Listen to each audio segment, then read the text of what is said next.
Welcome back to Fresh Economic Thinking. You're with Cameron Murray and regular co host Jonathan Gadir to talk about something that everybody loves to hate: inheritance taxes or death taxes. Why would we tax dead people? How nasty of us. Jonathan, welcome to the show. Yep, thanks very much, Cameron. What's got you thinking about this most hated of taxes these days? Yeah, the reason I emailed you about this as a topic is because, family situation arose. This is often the case that gets you thinking about the broader context. Went into the local solicitor's office with my mum to talk about a will for her, and I was thinking about how I don't have a property, but maybe I don't need to worry as much as a lot of other people because, probably at the time that I'm retiring, I'll, get an inheritance in with the property, and so Yeah. um, I'm in a better position than many. And I was thinking about, like, is that fair? And like, it's just pure chance, pure luck. And so it got me thinking about inheritance taxes because I don't really know much about what we have in Australia in that regard Mm. compared to other countries. So, yeah. Well, I mean, this is not my expertise, but I have done a little bit of digging, and I guess my story also, I've written on the blog on Fresh Economic Thinking about two parental deaths. My father at the beginning 2 years ago, and my mother-in-law last year. So I've sort of dealt with this twice in the last 18 months. Australia has no inheritance taxes. In 2026. We did have inheritance taxes in the 1960s and 70s. It was phased out in the 1980s along with the United States. And that greatly simplified taxation for heirs and estates.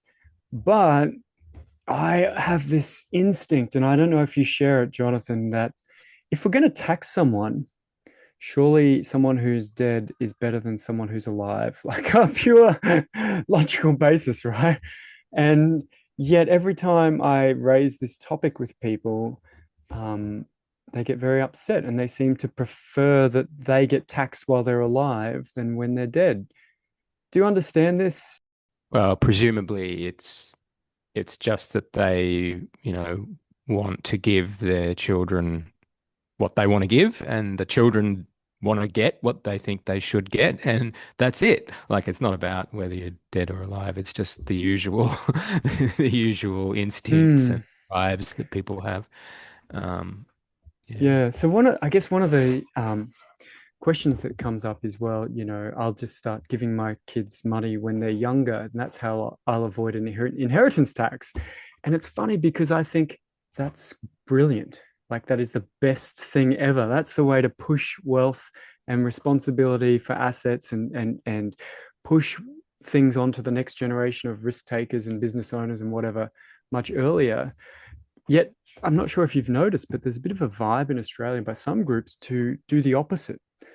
Oh, if you spoil your kids, they'll get nothing. And even I know many people whose families are very wealthy, whose friends are my age in their 40s, who very much like, no, you kids, you deal with it. You have to wait another 20 years till I'm dead to get anything. Toughen up, spend all your best years slogging away at work while your kids are young. And I just find we've got the terms of the conversation are very wrong here about how to help the next generation. Would you agree, or do you have a different perspective there? Yeah, that sounds right to me. Coming from, a position of no particular expertise. Just wanted to know though, like, what's your sense? Like, for me, I have a sense that this issue is like goes to the heart of all the contradictions of capitalism. Like, we're supposed to live Oh. in a system that is meritocratic, where you like earn your way to the top, where you climb the ladder, blah blah blah, all the usual cliches. But in reality, that's not what capitalism is about. Capitalism is about essentially converting pure chance and many sort of basically random variables into permanent advantages by using your power over the state, whether that's constructing a monopoly in a particular business sector or to preserve family wealth. Like essentially, it's just like um, Yeah, if Mm, the system worked the way it claims it works, there would be no, like, it would be 100% inheritance tax, right? The state would take away everything you have when you die, and that's it. Your children would, and of course that doesn't really work either because, as you said, people can convey all sorts of money and non-money benefits on their kids. mm. Um, and it's very hard for the state to, unless you're going to live in a kibbutz or some other,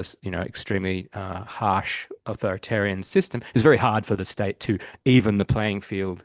Of course, social democracy tries to do that. Okay, that's going down a whole rabbit hole. Anyway, bottom line, inheritance tax of 100% would be coming close to fairness, Yeah. coming edging towards fairness. So I guess, yeah, I definitely see what you're saying. So the philosophical argument here is, well, capitalism works to reward strivers, people who innovate. But if everyone starts at a different point because of inheritance, because of family wealth, then how can it reward that thing and not just uh, amplify the differences in starting points? And if you look at long-term data, the best long-term administrative data comes from the Nordics about the income rank of families, for example. You find it's pretty persistent down the generations. The US, much less so. But in Europe, it's very entrenched. So I guess I'd propose a thought experiment to get us sort of into that.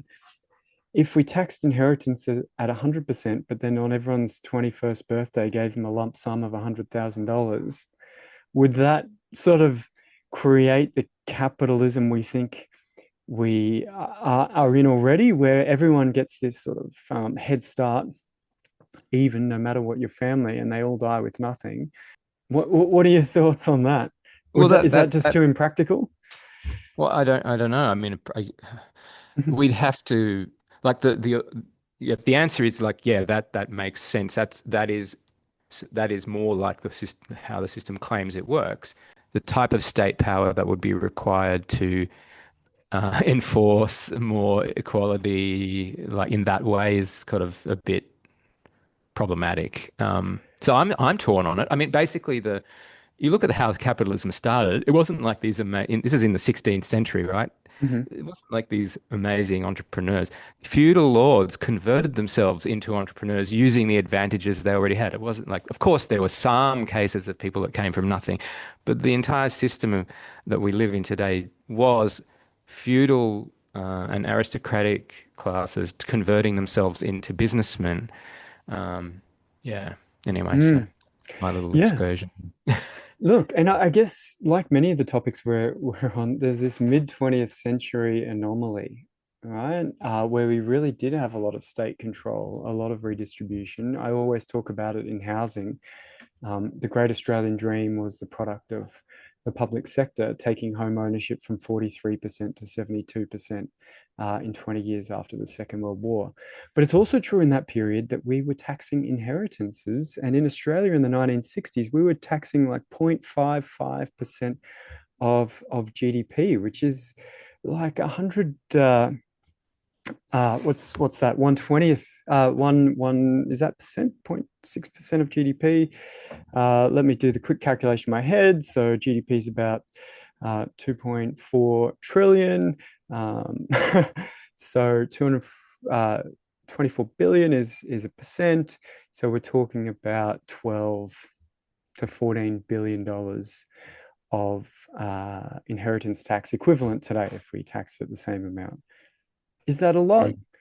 GST raises about 90 billion, so it's about let's just say a sixth or a fifth as much as GST. So we could either tax inheritances or put GST up from 10% to 12%, something like that. So it's certainly possible in terms of state capacity. If you look at the UK, they were taxing nearly a percent of GDP, which would be 24 billion in Australia in the 1960s, Yeah. which it's very hard to even comprehend these days, right? In a world of zero inheritance taxes, France in the 2000s was taxing 0.4% of GDP in inheritance. So it is possible. Yeah. We have Well, I done it, guess it looks like, and from what you're saying, that inheritance taxes are part of the package of social democratic measures that came to the fore after World War II.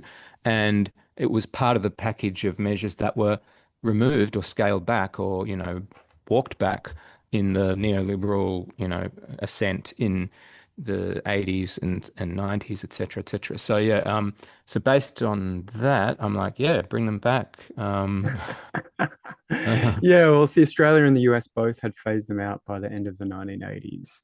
Um, so yeah, at their peak, I wrote an article about this 12 years ago, would you believe? And yeah, at their peak in 1968, we raised 3% of tax revenue from inheritances, which, what's a better place to get money than that? I How does think it that's, work with what do you property? think? Like with property, is there anything like obviously we're talking like taxes for me. I think of like cash, but like if you're handing over a property, what was it? Was there anything on that front? You mean for inheritance? Like when we had inheritance taxes, like did that apply in some way? Hmm. How would that have worked? Yeah. The Let's look it estate up. duty, it was called, right? 3% for small estates, up to 15% for large estates, So how on would the one have total paid estate that? access. Because Well, you could have no money and just yeah. be handing a property to your children. How would you have Yeah, so paid? this is one of the big arguments is that, oh, well, you inherit a farm. I don't want to have to like break up the farm or sell the farm to pay the tax. Now, of course, you don't have to sell the farm. You can sell a share of equity in the farm. You can borrow against the farm. You can reorganize your capital structure to be less in terms of the asset value of the farm and more in terms of cash. And you can do that with property too, So you might have to borrow 3% of the value amongst if there's a sole heir who inherits it to pay the tax to keep the rest of the property. So I That sounds think very complicated. yeah, it's not easy, and then you have to have an argument about what the value of the estate's worth at the time of death, and if the value of the estate changes between the time of death and the time that you reconcile everything. For example, you might have a share market crash right after the time of death, and the assets might fall in value 20%, yet you're still paying 3 to 15%, whatever the number was, on the balance that doesn't exist anymore, right? So when you liquidate some of those assets to repay it, you're actually getting much less. So administratively, yeah, I think a lot of it was done away with simply because of the sort of how would you put it? It's not that it's administratively difficult, more difficult than monitoring everyone's income or GST Yeah. across the whole economy or any other tax we have, but the feelings people have when they pay it because of all the risks involved seem to be very cumbersome or difficult to manage. And I suspect that's more why people don't like it. Yeah, I wonder now that we've got ourselves in Australia in this peculiar situation of having, created property as this investment financial asset, where we've created like, one generation that has property and another few generations that are finding it harder and harder. So we've got this that sort of inequality. But then you're going to give like that get that generation will inherit some property. So if you reintroduce the taxes now, you're again Mm. disadvantaging the people. I don't know.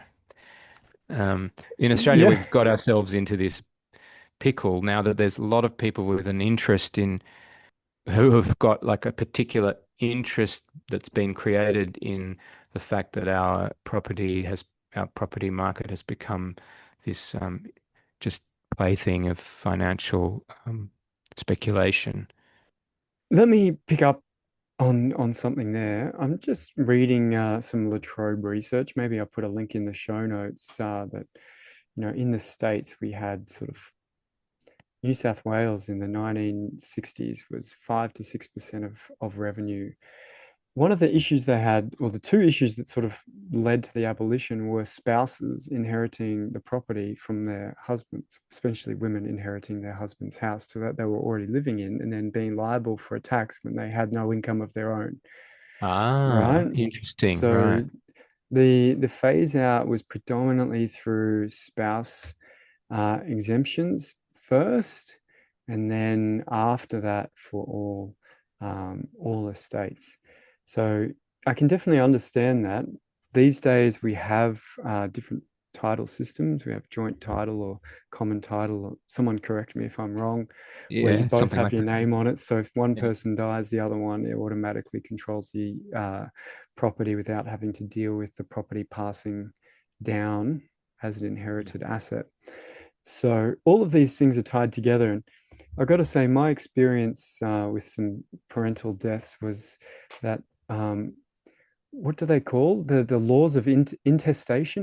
Is that the you're the lawyer, Yeah, Jonathan? intestacy. Yeah.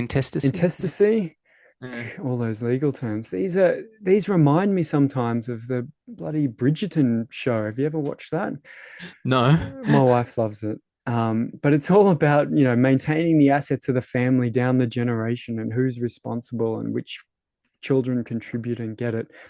And it's quite funny because the more I learned about these rules recently, the more I realized they're the same today as they were then.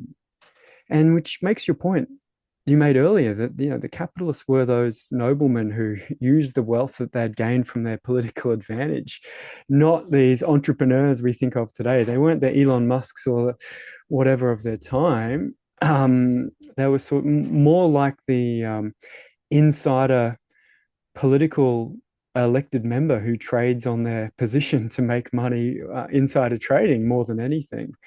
So yeah, there's this real conflict between those traditions that get passed down and the sort of family structures that we rely on, and then this separate sort of economic idea that we're all these little individual automatons who get rewarded based on our individual risks, and we sort of pretend blindly that that head start or that inheritance is not there. It's a weird one, that's for sure. What do you make then of the current debate in the US about taxing old people on their property less? This is a little bit like the reverse of inheritance taxes. Rather than paying taxes while you're alive, we'll also, once you're old, give you a discount on taxes as well. Do you think that's going to fly? Do you think we should trade it off with inheritance taxes?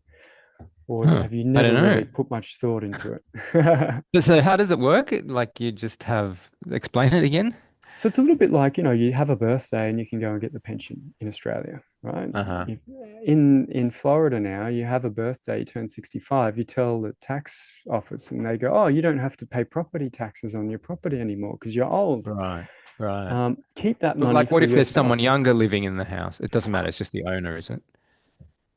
No, it raises those same questions, doesn't it? Because wouldn't you then have an incentive to put all the property in the family in the oldest person's name? As soon as you have Yeah. someone in your trusted family turn 65, everyone puts the property in their name. Hopefully they live a long time. But regardless, if they don't pay tax on it. Then they hand that property down with tax-free inheritance to the next person who might be in their 60s already, who can then get the tax-free property. And it seems just like this weird tax shelter for the old and the already rich, which I Mm. guess is the whole point of the inheritance. Do we want to tax young working people or these old large property owners? Um, ChatGPT says that some argue that inheritance taxes, sorry, it's not ChatGPT, it's Google. Some argue, what's Google AI? Some argue that inheritance taxes can encourage entrepreneurship and productivity, as heirs might not have the same skills or motivations as their predecessors, as in, like Succession, the TV show where the kids are just losers and stupid and, like just Yeah. privileged, stupid idiots, and the And then father is the one with the real nous and the real skill and the real entrepreneurship. And so they all inherited this wealth and then they do a terrible job of managing it. Whereas if there was inheritance tax, the parent would have sort of brought in more different shareholders and separated out management earlier on. yeah. Um, yeah, that's an interesting one for sure. Um, You know that expression, fail son? The fail son. Like Joe oh, Biden's son was referred to as a fail son, because he had oh. that position on the Ukrainian gas company board for no particular reason, remember? Yeah. He No, had a that's okay. I'm cocaine gonna. habit. I'll start using that term for sure. So, what do you think? One of the debates. So If I was to propose a new political party that said, we've had enough of this, we're going to reintroduce the inheritance taxes Australia had in the 1960s, and we're going to reduce our reliance on income taxes of working people, reduce income tax rates broadly, like the stage three tax cuts. What would your gut reaction be? Would you feel like, oh, yeah, that guy's looking out for me? Or would you feel like, oh, it's another great big tax? Because tax reform's not easy, and a lot of it goes on gut reactions and first My gut impressions. reaction is this is a good thing, and then my personal reaction is it probably disadvantages me, maybe. Yeah. Yeah. Interesting. So one of the hurdles with the administration, though, is you have to prevent too much gift giving, Yep. right? Because obviously you get old, you get diagnosed with cancer, you just give all your money As a gift, yeah. as a gift How do you before how you how die. do you how do you stop that? Hmm. How do you stop it? You have gifting limits. So we have Like what gifting you got like limits. the bank like sort of surveilling your transactions and oh, that's a transfer to someone with the same surname. Sorry, can't do that. Is that how it works?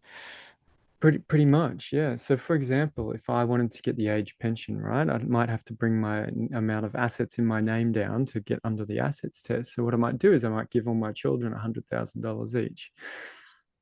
But under the gifting rules, if you do that, then you have a waiting period before you're allowed to get the pension. So that gift is sort of doesn't sort of it itself has to be brought into that inheritance rule or that pension rule. Otherwise, people just give away their money to others and don't pay inheritance tax. So when Australia had an inheritance tax, we also had gift taxes as well, to avoid that obvious um, outcome. Yeah, so now you're showing how inconsistent and hypocritical I am because I don't like what you've just described at all. I think Ah, it's very overbearing and excessively interfering and nanny state-ish. And then at the same time, I like the idea of social democracy, evening the playing field.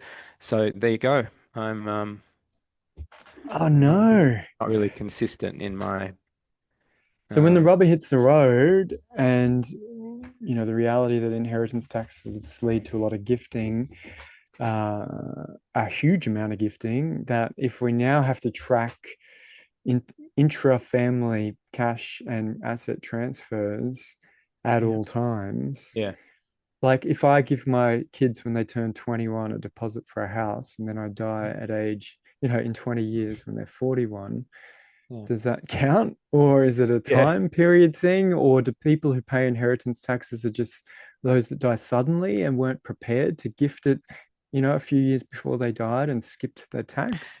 Here's the thing, like, yeah, like the reason that really rubs me the wrong way is like I'm thinking to myself, like my dad may need me to spend a lot of money on him as he ages. Like right now, I'm thinking about that. He might need, I don't know, but he may well need me to pay for care of some kind. And I was thinking like, I should have the right to use the super money that I have for that. And like that's a choice that I'm making. I'm trading off spending certain, portion of money now versus later, blah, blah, blah. Rather than have him, have a worse, final 5 years or whatever. It's a choice I should be able to make. And so I'm like, hey, here's another example you're describing of the state sort of getting into my personal life in a way I don't want it to. Mm. So. Um, Yeah, I might put a link up to an interesting paper by the Australian Institute on the gift duties that we had while we had inheritance taxes as well. But you're right, like this is the dilemma, right, with tax administration always. Um, Administering taxes requires intervening. And this is actually when I teach, economics, I often tell my students, do you know why we tax trade, imports and uh-huh. exports Uh-huh. historically? Because we knew where to put the guy with the gun. You couldn't hide a ship and a port. So we knew where to put the guy with the gun. So we taxed the thing we could see, monitor, enforce. We couldn't tax incomes because everyone was paid in cash and in remote locations, and it was not visible. It was hidden and hard to administer. And so, the art of taxation is actually being able to put a man with a gun uh, into a place where that thing is visible that you want to tax. And I think the gift giving is tricky because it requires pretty pretty onerous monitoring of transactions within families as well. So I don't know. We monitor everyone's income for the income tax. Is it that different? Do you think Yeah, yeah. you do? Yeah, but that doesn't. Well, no. I mean, it doesn't. That's kind of not the point. The point is whether I think it's good or bad, rather than whether it's something we already do. Maybe what we already do is also bad. It does Oh. my head in that there's a whole bunch of people in the tax office whose job it is to punish people for spending super money. You know what I mean? Like that's it. Yeah. Mm. Well, But I I don't mean, like. You're asking me like, am I being inconsistent? Probably yes. yeah. Uh, But surely there are countries in Europe that have done social democracy by just making it, doing it more simply. Like, I don't know. Maybe we have to look into that. Well, I think that's one of the trade-offs, right? So a lot of these countries have population registers. You move house, you got to register with the local police. There's very, people trust their authorities and administration, but there's quite a lot of Hmm. non-private information. I Okay. often find it interesting. Everyone puts their name on their buzzer at their door, and we used to Yeah. have phone books with everyone's phone number and name in them, just sitting around at public phone booths. Um, so yeah, I think there's a real trade-off there between that interventionist requirement or the oversight, the meddling that we need to see everything we want to tax, and the fact, if you don't do that, then people will just opt into privacy and not be taxed, right? Look, it sounds like your reaction there, Jonathan, is why these inheritance taxes, they sound great and they appeal to our fairness and our intuition, but in practice, when the rubber hits the road, can be difficult to implement and also seem a little unfair when we start meddling in people's lives and monitoring their gifts. So, do you think your views changed at all?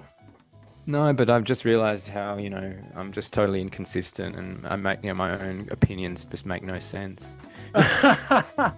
Welcome to the club, and listeners. I'm sure you can join Jonathan and myself in the club of inconsistent thinkers. Thanks for your time today, mate. Yep. Thanks, Cameron.